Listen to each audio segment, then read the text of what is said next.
In the night of the 16th of August 2012, northern Groningen was struck by the largest earthquake ever recorded in the Netherlands, at 3.6 on the Richter scale.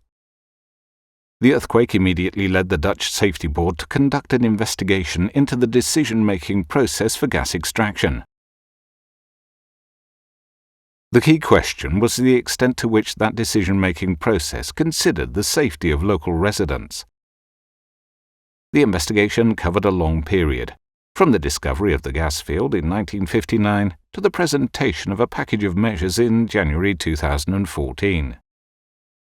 The Dutch Safety Board's eventual conclusion was clear. The decision-making process always prioritized maximizing yields and the continuity of gas provision. The risks to local residents were not identified, and until 2013 little care was taken to ensure their safety.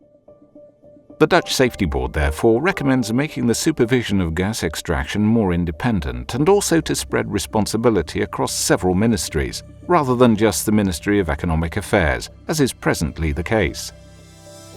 The investigation into earthquake risks in Groningen was one of 7 investigations published by the Dutch Safety Board in 2015. A number of shorter investigations were also carried out, the results of which are only available online. In addition, a number of new investigations were launched, such as those into the train collision in Tilburg and the collapsed construction cranes in Alphen and in Rennes. The outcomes of these investigations will be presented later in 2016. The board investigates a wide range of disasters and accidents, with the main objective of drawing lessons from them for the future.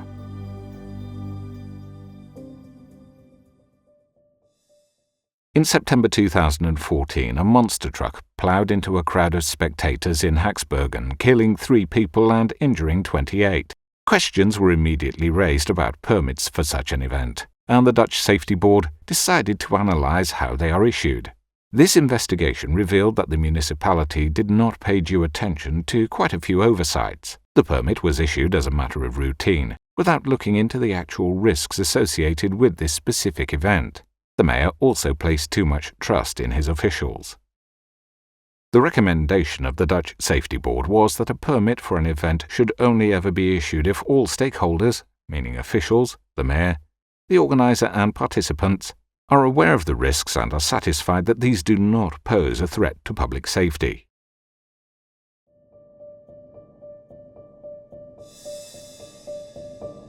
According to the Dutch Safety Board, a failure to share information was the main cause of a gas explosion in Diemen, which killed 2 people and injured 15 on the 4th of September 2014. The contractor did not know a gas pipe was located in the spot where digging was being done. Gas network operators are not legally obliged to inform parties carrying out digging work of the location of the house service connections.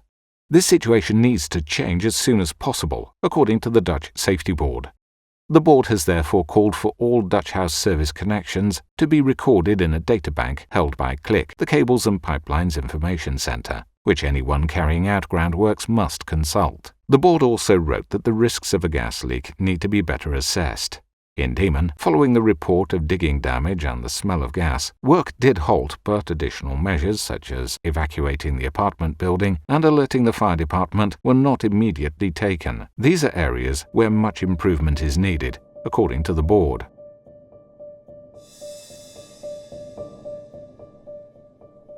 On the 3rd of June 2014, 2 major explosions occurred at the Shell Moerdijk petrochemical factory, followed by a large fire.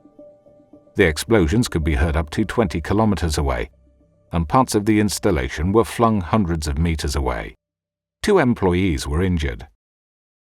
The Dutch Safety Board's investigation consisted in part of a reconstruction of the events in the plant which eventually led to the explosions. A number of underlying processes were also tested. This revealed that a number of risks had not been identified by Shell, which meant that operators did not notice irregularities, and also that almost no lessons had been drawn from previous near misses. The Dutch Safety Board's recommendations were therefore all focused on these underlying processes, the identification of risks, and ensuring that all staff are aware of risks resulting from irregularities and modifications.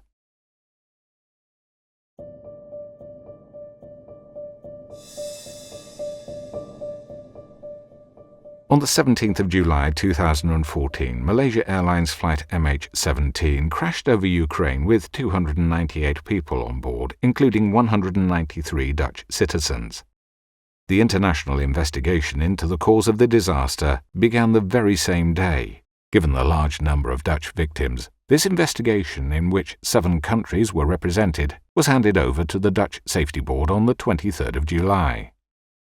The findings were eventually presented more than a year later, on the 13th of October 2015. The investigation concluded with certainty that the crash was caused by the explosion of a 9N314M warhead next to the cockpit. The warhead could only have been fired from a Buk ground-to-air missile system in the east of Ukraine. The report also concluded that the risks of flying over the war zone had been previously seriously underestimated by all parties involved. Even prior to the 17th of July, there was a robust case for closing airspace above Ukraine. The Dutch Safety Board therefore recommended that in similar situations in the future, airspace should be closed promptly as a precaution. Governments and airlines were also reminded of the importance of producing accurate risk analyses and sharing available information. Through these recommendations, the report helped improve aviation safety.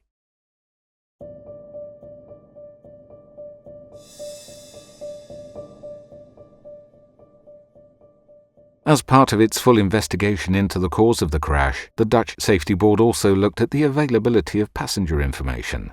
The main focus here was the communication with the next of kin of Dutch victims. The Dutch Safety Board concluded that various aspects of this process could be improved. These improvements could be achieved by measures such as simplifying the Dutch emergency response and by recording details of nationality.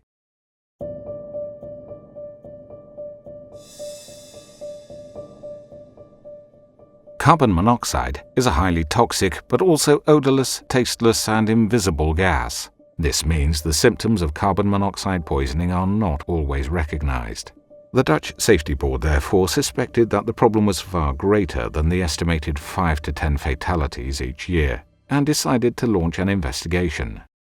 This led to the surprising conclusion that many incidents are caused not by old boilers and poorly maintained heaters, but actually by modern and regularly maintained central heating systems.